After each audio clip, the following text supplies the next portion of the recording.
باغ صدرالدین عینی که در این چند وقت اخیر موضوع اصلی بحث‌های فراوان بود با قبای نو کشایش یافت.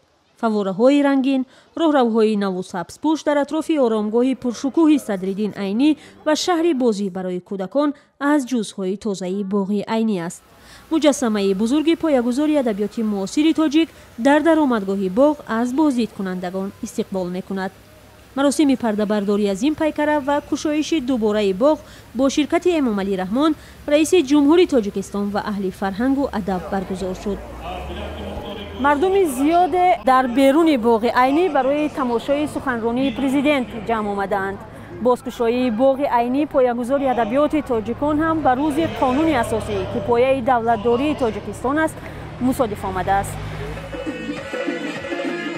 پس از ساعت‌های انتظاری در بروی مردم عادی هم باز شد تا روز تعطیل خود را در این باغ مصفا بگذرانند.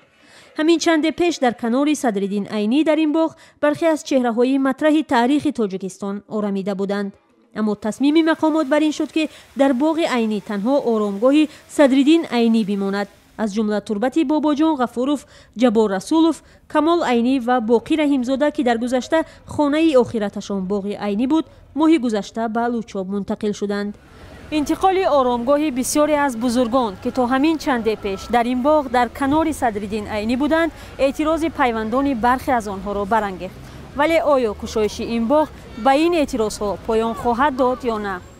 ایرینا تیخانووا نبیره جبار رسولوف از معترضان این اقدام بود و در صفحه فیسبوک خود قول داده بود که از مقام‌های شهر دوشنبه به دادگاه شکایت خواهد کرد. او میگوید که مقام‌ها بدون آگاهسازی خانواده‌های مربوطه تصمیم بر انتقال قبرها گرفتند.